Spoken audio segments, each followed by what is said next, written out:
Hello everyone and welcome to week 6 of the Cartoon Football League. We got a lot of big matchups here, kicking off with the AFC North Division rivalry. It's the 2-3 Fairly Odd Parents taking on the 1-3 SpongeBob. They've been in a lot of close games. Let's see if they can pull one out here. Alright, SpongeBob finds themselves in yet another close matchup, but this time they are in good position to win. It's 14-14, it's a handoff to Patrick. Not a lot of time left on the clock, but the Fairly Odd Parents with 3 timeouts will be interesting to see how aggressive SpongeBob gets here. Patrick gonna get the call here. He's got a first down and more. Patrick with a big gain up to the 7-yard line. Fairly Odd Parents can stop the clock 2 more times, but it's a 1st and goal for SpongeBob, and Patrick Star walks into the end zone for a touchdown. They're gonna go up by 7 as long as Plankton knocks this extra point through. 5 wide receivers on the play. He goes for the deep bomb, and it is incomplete. Gonna have to go for it here, and this could be the game. 4th and 10 in a gotta-have-it situation. Timmy Turner snaps it. Needs to convert here. He goes deep, and it's intercepted by Asamoah, and this game is over. SpongeBob gonna get the win they desperately needed. Andy Cheeks with the big game. 6 receptions, 128, 2 touchdowns. Patrick had the game-winning touchdown. And SpongeBob's gonna hold on to beat the Fairly Odd Parents 24-14. Next up, big divisional matchup, 2-3 Bob's Burgers taking on 3-1 Rick and Morty. Alright, so already a way more interesting week than week 5. We got another close game here. Bob's Burgers leads Rick and Morty by 3. But we know how Rick and Morty goes. They've got a lot of time left, 3 timeouts, and Rick has been really good this year. Rick with so much time, he runs with it, but it looks like this one's coming back. I think this is holding, and it is. And so a penalty, a crucial penalty, is going to send them all the way back to their own 10-yard line. A lot of time left. His offensive line has been phenomenal. He's got a man down there, and it is almost tipped and caught. Instead, it harmlessly falls to the turf, but too close for comfort for Bob's Burgers fans. Really should have been caught there. Not been good on 3rd down today so far, but Rick in the shotgun. Morty to his left. He snaps it, and Rick looking for a man, and it is incomplete, so it'll be 4th and 20. 4th and forever. And this is it. Rick looks for a man. He goes long. Oh, he's got a man down there. Oh my goodness, it's caught on 4th and 20. Are you kidding me? At the 42, Ocho Cinco pulls it in. That is one of the best plays I have ever seen. Insanity from Rick Sanchez to Ocho Cinco. Let's make sure they confirm it. It doesn't look like the booth is going to review it. And what a pass from Rick. And now they're well into field goal range. They even have 3 timeouts, so they can go for the win here. It's a low snap. Rick looks for a man. He finds Morty. Gonna go down quick. They will not use a timeout yet. Rick, he's gonna try and run it, and he will get the first down. What a play by Rick to spin out of those tackles and get the first down. Rick and Morty kept the drive alive on a deep bomb on 4th and 20, and you gotta be sick to your stomach if you're a Bob's Burgers fan. And Morty puts the team in good position to kick this field goal and tie it. And if everything goes well, it looks like we are headed to overtime. So here comes Beth trying to kick this game-tying field goal. She puts it through with 1 second left in regulation. We'll see what they do on this kickoff. So Rick and Morty on their first possession threw an interception. It sets up Bob's Burgers with their own game-winning kick, and Teddy puts it through for a huge win. You gotta be soul-crushed if you're Rick and Morty. After converting that 4th and 20, you think you have all the momentum, only for Rick to throw an interception and lose the game at the very end. Bob's Burgers wins 16-13 in a thriller. Next up, 2-2 Chowder taking on 2-3 Sesame Street. So Chowder destroys Sesame Street in a blowout. There you have it. They win 13-0. Chowder improves their record. I want to say they're 3-3 now, 3-2. We'll see. These teams haven't been very good this year. 2-3 Family Guy taking on 1-4 Powerpuff Girls, although Buttercup does lead the league in passing somehow. Family Guy easily takes care of business here. The Powerpuff Girls gonna lose this one in a shutout, 20-0. Alright, 3-2 Jimmy Neutron. He's looked really good this year, taking on 1-3 Ed and Eddie. Jimmy Neutron easily takes care of business here, and yet another shutout. They beat Ed and Eddie 16-0. Next matchup, this is a really good one. South Park is 3-1. The Looney Tunes are 4-1. These are two really good teams. Let's see what happens here. We just had an insane development. South Park was easily going to win this game. It was 20-20. I don't even know where to start. Marvin Martian returned an 87-yard kickoff instead of just kicking it out of bounds. Like, honestly, the Looney Tunes shouldn't have won this game, but they did. And I don't even really know what happened because I was in the simulation. And I should have been watching the game, but the Looney Tunes win this by 1 point in a bizarre finish. South Park was destroying them so much, then they scored like 14 points at the very end of the game, and I don't even know what happened, but the Looney Tunes won. Alright, will the Backyardigans finally lose? They're facing a good opponent, the Aqua Teen Hunger Force. They're 3-2. Backyardigans trying to go 6-0 here. And I don't know how they do it. The Backyardigans just keep winning. Tyrone again, always the player of the game, 2 touchdowns. This dude is incredible. The Backyardigans win a shutout 24-0. They look like a 16-0 potential 16-0 team. It is ridiculous. The Backyardigans pull off the win easily against Aqua Teen Hunger Force. Next up, 2 really bad teams. We already have a tank bowl. Both of these teams are 1-4, so we'll see who ends up better. Alright, so Phineas and Ferb win this one comfortably, obviously. Look, Phineas is the player of the game with terrible stats. He's the quarterback. Only had 119 yards, 1 touchdown, 1 pick. Those are terrible stats, and he's the player of the game. That shows you how this game went, but Phineas and Ferb holds off Beavis and Butthead. They improve to 2-4. Beavis and Butthead drop to 1-5. Next matchup, 2-2 Pokemon. They've won 2 in a row, going up against Dora, 2-3. Alright, Dora started this drive from her 1-yard line, so they have to go 99 yards to tie this game up.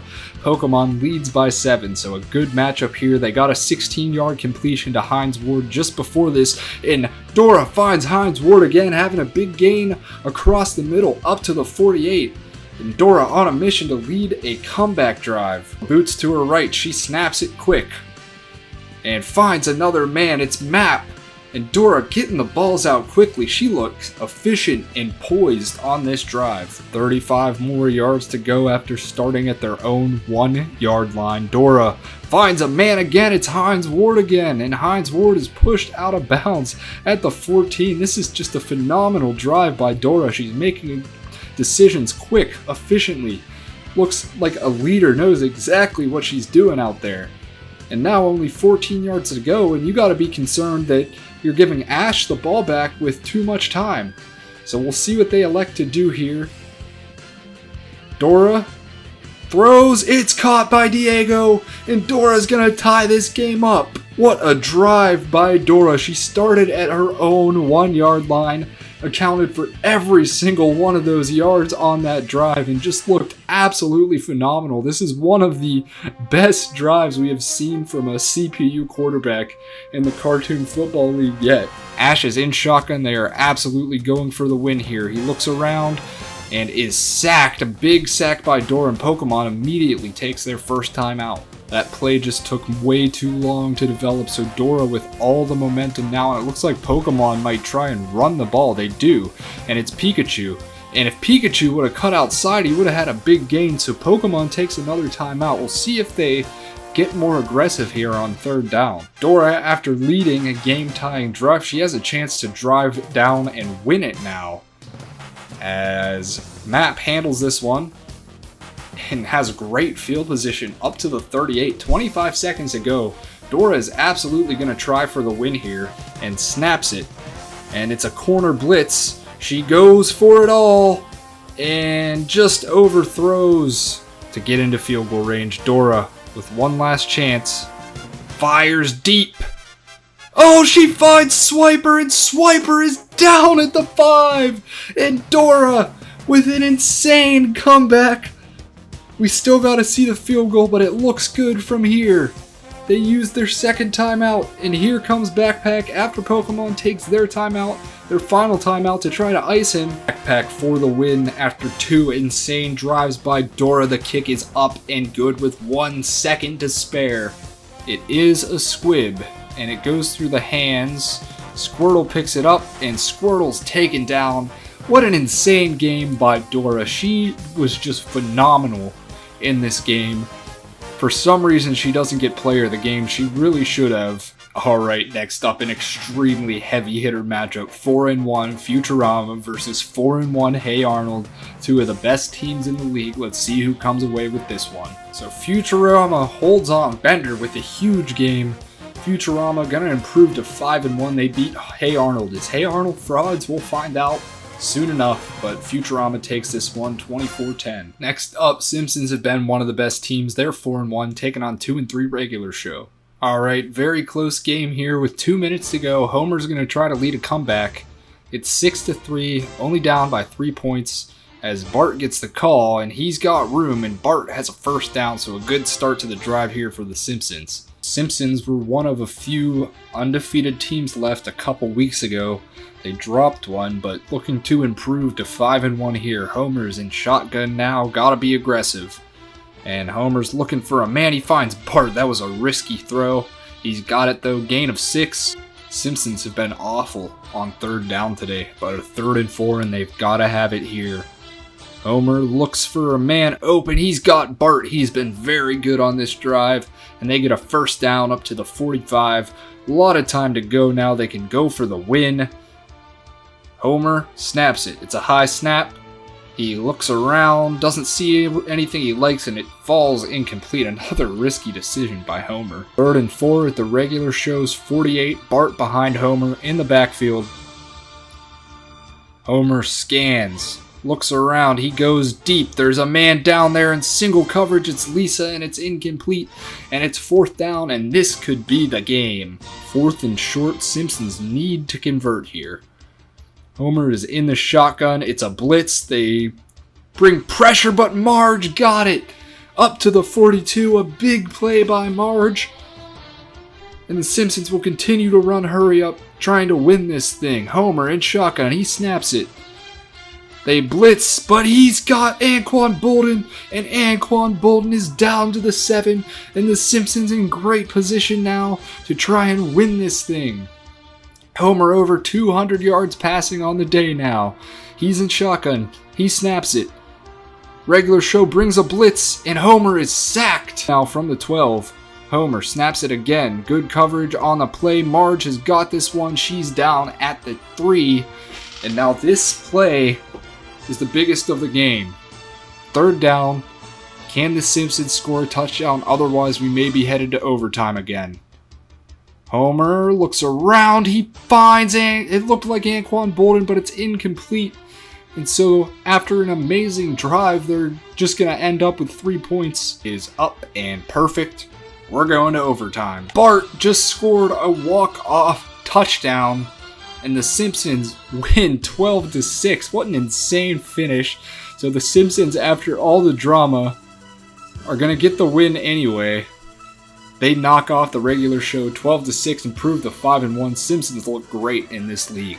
3 more games to play this week. King of the Hill at 3-1, taking on the 2-2 Muppets. Hank Hill and the rest of the King of the Hill squad out there just look too good. He's the player of the game. And King of the Hill gonna win this one comfortably, 30-9. Our primetime matchup, we have another not so great one. It's the 1-4 Flintstones taking on the 2-3 Smiling Friends. At least the Smiling Friends have improved a little bit since the beginning of the league. So this one likely over, but we always like to see it play out. Smiling Friends could get the ball back if they stop them 2 more times, but the Flintstones, Barney's taken down, so it'll be 3rd down. 1 more timeout for the Smiling Friends. They'll certainly use it if they get the stop. Here comes Pebbles. The kick is perfect. They don't have to worry about it.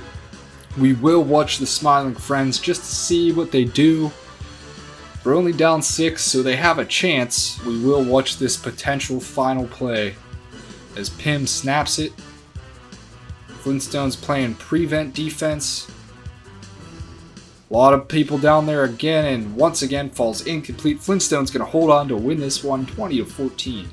Final game of week 6 should be an interesting one. Both these teams 3-2, Scooby-Doo and the Ninja Turtles in the same division, so a huge game here. So Scooby-Doo finds Shaggy for an 8-yard touchdown. They tie this game, and what do you know? The Ninja Turtles and Thrillers go hand in hand.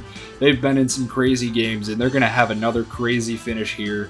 2 minutes to go. We'll see what the offense can put together here. The high snap handles it. He goes deep, no stranger to the deep ball, and Donatello is down there. They're in great field position now. Need to run some clock, so Scooby-Doo can't get the ball back. Leonardo has to be one of the best deep ball passers in the league. Every single time he throws the ball, it is just on the money for his receivers. 2nd and 7 from the 8.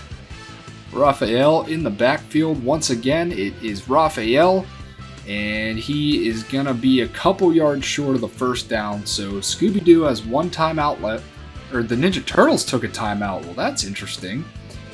Really bad clock management from the Ninja Turtles. I'm not sure what they were thinking taking a timeout there.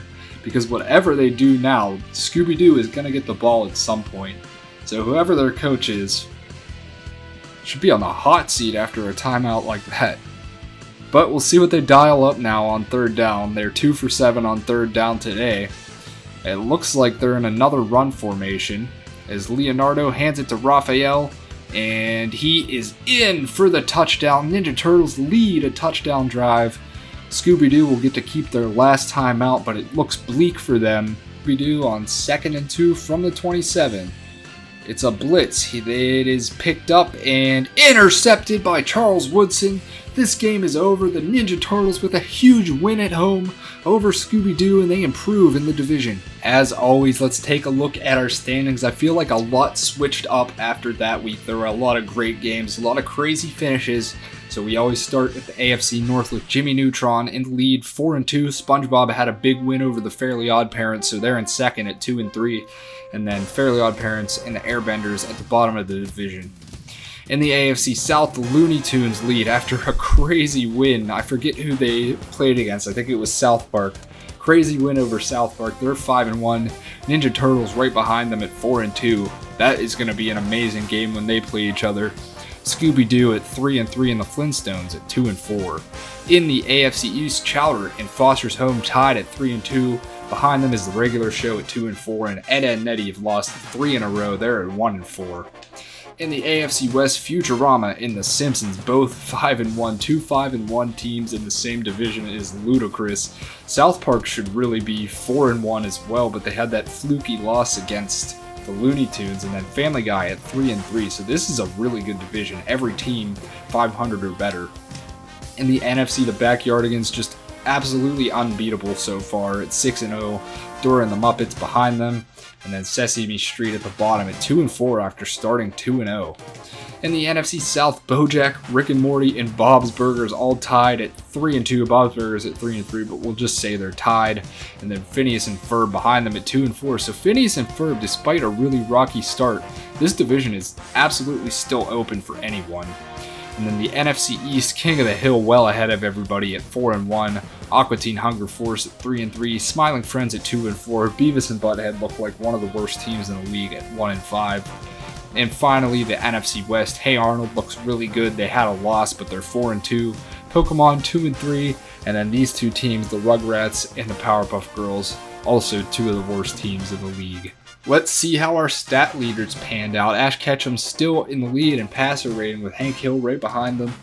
And then our yards leader is Dora after an insane game. Dora just had a phenomenal game. I can't get over it.